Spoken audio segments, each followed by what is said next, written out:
ኣብ እዋን መከራ ኣብቲ ከቢድ እዋን ኣብቲ ፀበባ እዋን ንተሓጎስ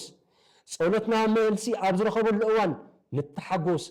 መልሲ ኣምላኽ እናተጸበና ዘለና ሰባት ንተሓጎስ ርግጽ እግዚአብሔር መሓሪ እዩ እግዚአብሔር ወትሩ ንሓዋሩ ህልው እሞ ንልብና ብሓጎስ መንፈስ ቅዱስ ይምላአዮ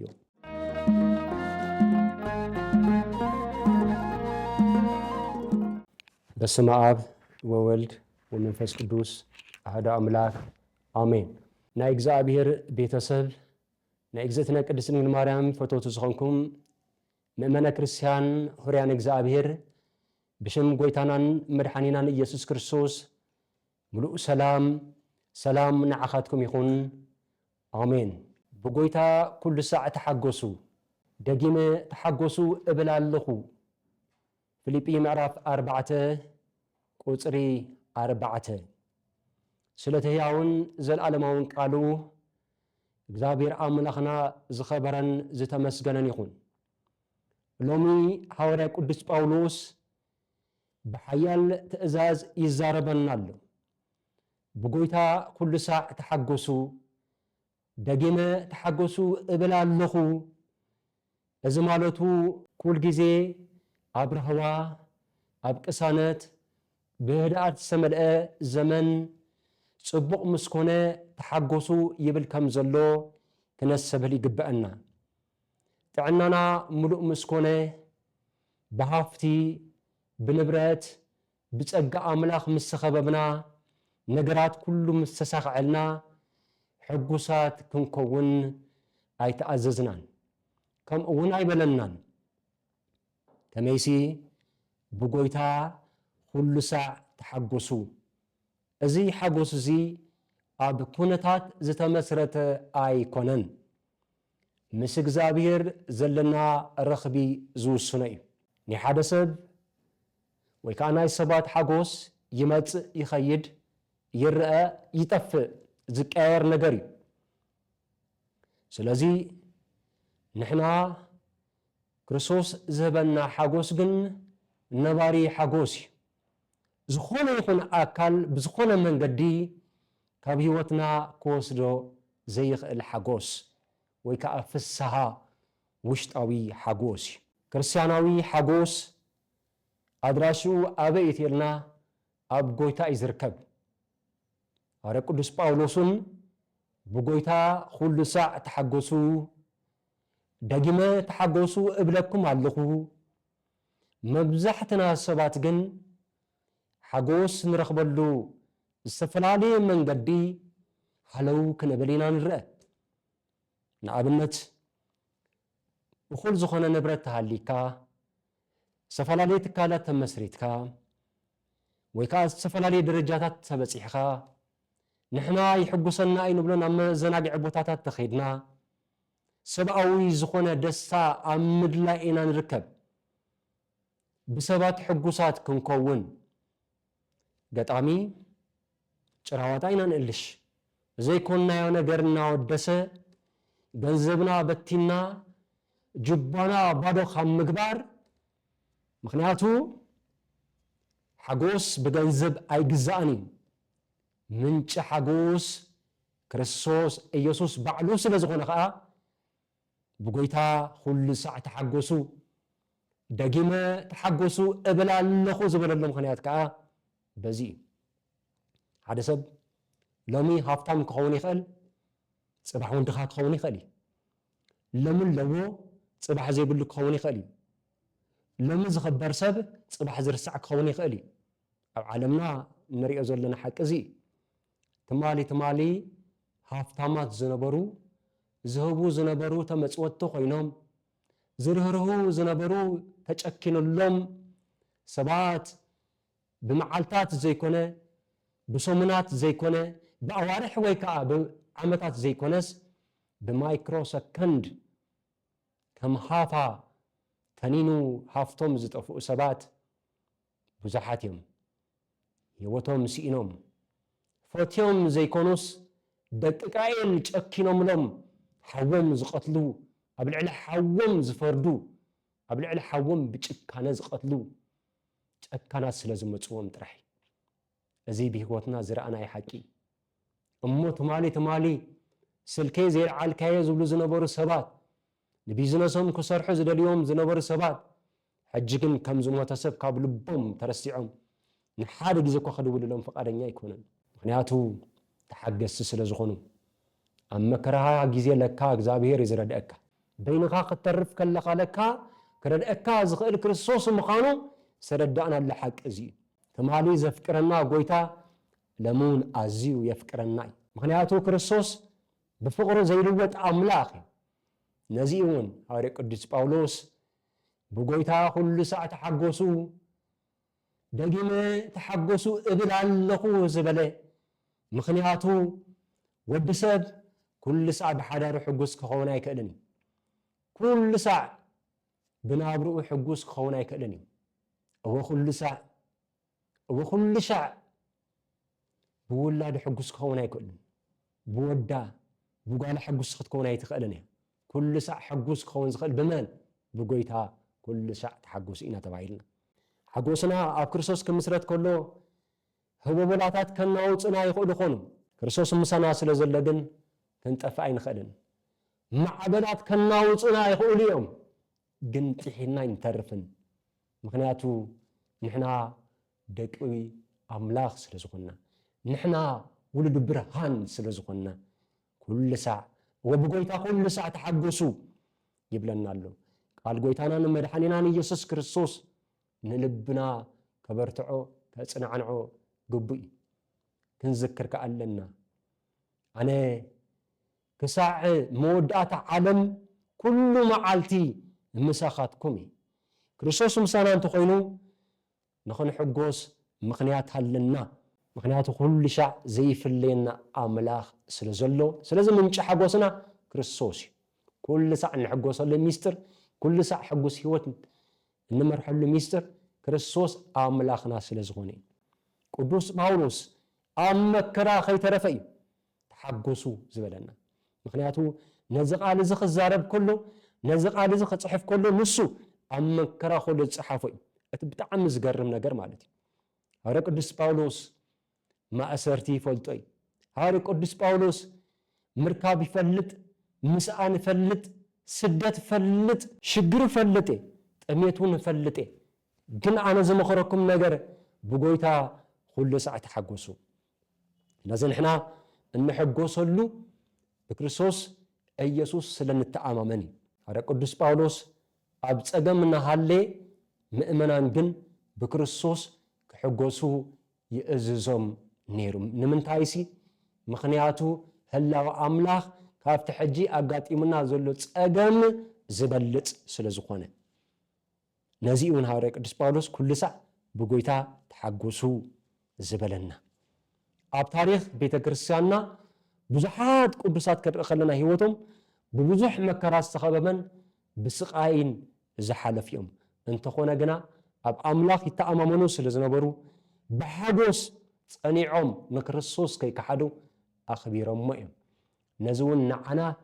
ኣብነት ኮይኑና እዩ ነዚኣ ቅድስቲ ቤተ ክርስቲያን ከዓ ንቅዱሳን ዝግባእ ክብሪ እትህቦም ዘላ ምክንያቱ ሃዋርያዊት ቤተ ክርስቲያን ስለ ዝኾነት ነዚ ሓቀኛ ክርስቲያን ኣብ መከራ ግዜ ኣይክሕድን እዩ ሓቀኛ ክርስቲያን ኣብ መከራ ግዜ ኣይሃድምን እዩ ሓቀኛ ክርስቲያን ኩሉ ግዜ ኣየንፀርፅርን እዩ ብክርስቶስ ይኣምን ብኡ ይሕጎስ ኣብ ልዕሊ መከራ ከዓ ይዕወት ፀገማት ምስ ኣጋጥመና ስለምንታይ ዘጋጥመና ንዓይ ስለምንታይ ከምዚ ከጋጥመና ክእል ኢልና ክነማረር ዘይኮነስ ከመይ ጌርና በዚ ኩነታት እዚ ኣብዚ መከራ ውሽጢ እናሃለና ንክርስቶስ የኽብሮ እምነተይ ኣብኡ ምዃኑ የመስክር ኢልና ክንሓስብ ይግብአና እምበር ክነስቆንቆን ኣይግብአናን ኩሉ ሰዓት እወ ብጎይታ ኩሉ ሰዓት ተሓጎሱ ደጊመ ተሓጎሱ እብል ኣለኹ ዝብል ከዓ ሐዋርያ ቅዱስ ጳውሎስ ለካ ብሓቂ ናይ እግዚኣብሔር ቃል ስለ ዝበረሃሉ እዩ ሓጎስ ብጸሎት እዩ ዝመጽእ ሓጎስ ኣብ ቅድሚ ኣምላኽ ጠጠው ኢልካ ብልመና እዩ ዝመጽእ ድሌትኩም ዘበለስ ብጸሎቱን ልማኖን ምስ ናይ ምስጋና ኣብ ኣምላኽ ይፈለጥ እምበር ብገለ እኳ ኣይትጨነቁ ፊልጵ ምዕራፍ 4 ቁጽር 6 ጭንቀት ዘለዎ ልቢ እግዚአብሔር ከመስግን አይክእልን በቀሊሉ እውን ክሕጎስ አይክእልን ዝጽሊ ሰብ ግን ሰላም ኣለዎ ስለዚህ ጾር ምዝኸብደና ናብ ክርስቶስ ንውሰዶ ንሱ ሸኽምና አወጊዱ ዕረፍቲ ክህበና ዝኽእል አምላኽ ስለ ዝኾነ ጭንቀት ምስ ዝበዝሐና ኣብ ቅድሚ አምላኽ ንንበርከኽ ለምኑ ክወሃበኩም ድነዩ ክትረኽቡን ኢኹም አንኳዕኩሑ ክኽፈተልኩም እዩ ዝበለ አምላኽ ንቃሉ ዝተኣመነ አምላኽ ስለዚህ ንብዓት ኣብ ዝበዝሐና እዋን ኣብ ቅድሚ አምላኽ ተንበርኪኽና እግዚአብሔር አምላኽ መፍትሐ ንኽበና ልቦናና ንኸብረህልና ንለምኖ ንስውን ክኸብረና እዩ ታሪኽና ክቕይሮ እዩ ጸሎት ኣረኣያና ኣተሓሳስባና ዝቕይር ሓይሊ ዘለዎ ስለ ዝኾነ ናብ እግዚአብሔር አምላኽ ብጸሎትን ብልመናን ብምስጋናን ናብኡ ንቕረብ እዚ ተጌርና ዘይውሰደና ነባሪ ሓጎስ ኣብ ህይወትና ክወሃበና እዩ ኣብ ትሕቲ አምላኽ ቁፅፅር ከም ዘለና ከዓ ክንዝክር ይግብአና ብዝደለናዮ መጠን ልብና ብመለኮታዊ ሰላምን ሓጎስን ራህዋን ክርስቶስ ከዓ ክመልአና እዩ ሓጎስ ብምስጋና እዩ ዝዓቢ ሓደ ግዜ ኣብቲ ዝጎደለና ነገራት ኣዝና ስለነተኩር እምበር አምላኽ ኣቐዲሙ ዝሃበና ክርስዕ የብልናን ብዛዕባ በረኸት አምላኽ ክንሓስብ ከለና ግን ዝወሃበና ህይወት ዝወሃበና ድሕነት ዝወሃበትና ቤተ ክርስቲያን ዝወሃበና ስድራ ውህበት ምሕረት አምላኽ ዝተገበረልና የቕሬታ ሓጢአትና ገዲሁ በደልና ሸፊኑ ብህይወት ክንነብር ክንንቀሳቀስ ዝገበረ አምላኽ ነዚ አምላኽ እዚ ክነመስግኖ ይግባእ መዓልታዊ ዝወሃበና መዓልታዊ ተዋሂቡና ዘሎ በረኸት ከም ሓጢአትናን ከም በደልናን ኣይኮነን ብናቱ ምሕረት ብናቱ ጸጋ ብናቱ ፍቕሪ እዩ ስለዚ ኩሉ ግዜ ሽግርና ጥራሕ ዘይኮነስ በረከትና ክንቆፅር ኣለና አምላኽ ዝተመስገነ ይኹን እዚ ተጌርና ጥራሕና ኣብ ምስጋና እዩ ሓይሊ ዘመስግን ሰብ ኩሉ ግዜ ሕጉስ እዩ እቲ ምንጭ ከዓ ካብ ክርስቶስ እዩ ሕጉሳት ምዃን ንዓለም ምስክር ዓለም ምናልባት ህይወት ቀሊል ከም ዝኾነና እያ ትነግረና ንሕና ግን ክርስቲያን ብጣዕሚ ዝፈልየና ዓለም ብጣዕሚ ዝገርማ እቶም ዘይኣምኑ እቶም ዝኽሓዱ እቶም ኣብ ዓለም ዘለዉ ሰባት ኣዝዮም ዝግረሙ ነገር ንሕና ክርስቲያን ኣብ እዋን ፈተና ሕጉሳት ምዃንና እዩ ኣብ ግዜ ፀበባ ሕጉሳት ምዃንና እዩ ኣብ ግዜ ጭንቕንቕ ሕጉሳት ብተስፋ ሙሉኣት ምዃንና እዩ ዓለም ብጣዕሚ ትግረመልና ከዓ በዚ እምነትና ኣብ ክርስቶስ ስለ ዝኾነ ሰባት ኣብ መከራና ሰላም ይርዩ ንሕና ዝተጨነቕና መሲድዎም ሰባት ፀገማትና ሪኦም ከምዚ ዶ ይኸውን ኢሎም ዝተፈላለየ ሓሳብ ክህቡ ከለው ንሕና ግን ብተስፋ ዝተመልአና ኢና ቃልስና ድማ ብእምነት ዝተደምደመ እዩ እምነትና ከዓ ኣብ ክርስቶስ እዩ ስለዚ እዚ ክሪኢ ከለዉ ከዓ ማዕረ ክንደየናይ ሓይሊ ክርስቶስ ኣብ ህይወትና ከም ዘሎ ካባና ሓሊፎምስ ንጎረባብትና ካባና ሓሊፎምስ ንተፈላለዩ ሰባት ከዓ ምስክር ከም ክኾኑ ከለዉ ከዓ ትርኢ ሕጉስ ህይወት ምውናን ምስክርነት እዩ ስለዚ ሕጉስ ህይወት ዘለና ሚስጥር ምስ ክርስቶስ ዘለና ረኽቢ ስለ ዝወሰና እዩ ምስ ክርስቶስ ዘለና ረኽቢ ስለ ዝመረፅና እዩ ማንም ክወስደና ዘይክእል ዕድል እዩ ከዓ ንክርስቶስ ምስ ክርስቶስ ምንባር ንዕኡ ምማት ንዕኡ ህይወትካ ምሃብ ህይወት ኢልካ ምውሳን ነዚ ሕጉስ ክርስቲያን ከዓ ብህድኣት ከምዚ ይብል ሕጂ ኸ ተስፋይ መን እዩ እግዚኣብሔር ዶ ይኮነን ወተስፋና ብዛ ዓለም ኣይኮነን ተስፋና ካብ እግዚኣብሔር እዩ ሓጎስና ዝምስረት ከዓ ኣብ ክርስቶስ እዩ እዚ ከዓ ካብ ቃላት ንላዕሊ ሰባት ብሓይሊ ናብ ክርስቶስ ክስሕቦም ዝኽእል ናህና ሕጉስ ህይወት እሞ ኩሉ ሳዕ ብጎይታ ሕጉሳት ክንከውን ብጎይታ ተደይታ ሓጒስና ብዓለም ክንሕጎስ ኣይንኽእልን ብዓለም ብርሃን ዝኾነ ክርስቶስ ኢየሱስ ተደይታ ሓጒስና ብብልጭልጭ ዓለም ክንሕጎስ ኣይንኽእልን እሞ ኣሕዋተይን ሓተይን ስለዚ ናብዚ ክርስቶስ እዚ ንቐረብ ንሱ ዘለዓለማዊ ኣምላኽ ኣእዳው ዘርጊሑ ብፍቕሪ ይፅብየና ኣሎ እቲ ዝዓበየ ምኽንያት ሓጎስና ግን ኣብዚ ምድራዊ ዝኾነ ዓለም ዕውታት ስለ ዝኾንና ግን ኣይኮነን ናህና እቲ ዝዓበየ ሚስጥር ሓጎስና ብክርስቶስ ምድሓንና እዩ ንሱ ሞቱን ትንሣኤን ጎይታናን ኢየሱስ ክርስቶስ ንሓጢአት ስዒሩ ናይ ዘለዓለም ህይወት በሪ ገነት ዝኸፈተልና ክርስቶስ ካብ ሞት ስለተሰኻ ንሕና ተስፋና مولئ نحاتياتنا نحنا سرحنا حاتيات كله نام نسها أبكعو يقرز بلنا أملاخ بزامنا يو حاتيات يقرز بالأملاخ أنكو كريستوس إيسوس ترحي نحنا بزامنا يو بدل بيت فرتن خيد بزامن كايو تباهينا اسر بيتنا ندربه كريستوس جن بزامن كايو يدوم محرت زلقس أملاخي كابزعب أملاخ يلن مستر حقوسنا مبار ازيو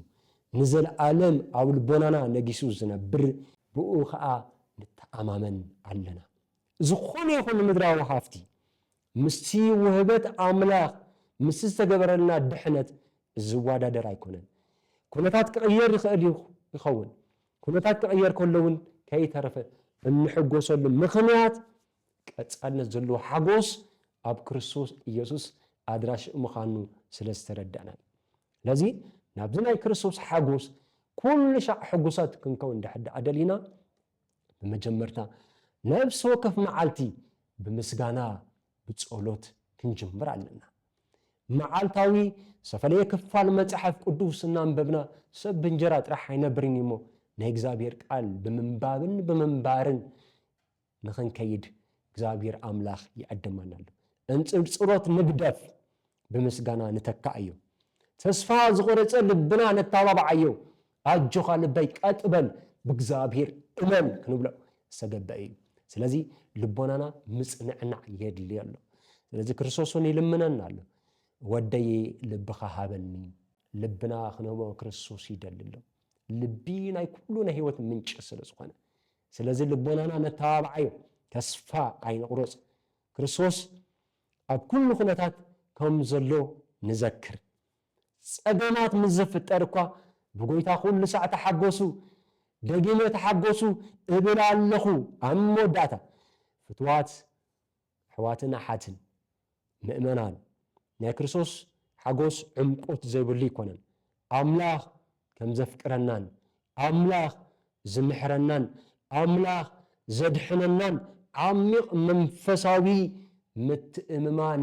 علنا ስለዚህ ድማ ኣብ ሰናይ ዘመን ንተሐጎስ ኣብ እዋን መከራ ኣብ ተኸቢድ እዋን ኣብ ተጸባ እዋን ንተሐጎስ ጸሎትና መልሲ ኣብ ዝረኸበሉ እዋን ንተሐጎስ መልሲ አምላኽ እናተጸበና ዘለና ሰባት ንተሐጎስ ርግጽ እግዚአብሔር መሐሪ እግዚአብሔር ወትሩ ንሐዋሩ ህልው እሞ ንልብና بحقوس منفس قدوس يملأيو أمتنا يدلدلنا كل جزء بأخن حقوس እግዚአብሔር መድኃኒተ ዓለም ኢየሱስ ክርስቶስ يحجزنا مو እግዚአብሔር أمنن محارن وتر هلون يمو نلبنا بحقوس منفس قدوس يملأيو أمتنا يدلدلنا كل شعب قويتا حقوسات كنكون كأ ክርስቶስ ኢየሱስ يحجزنا بقويتا كل شاء تحقسوا دقيمة تحقسوا إبرالله سبحات لك زابير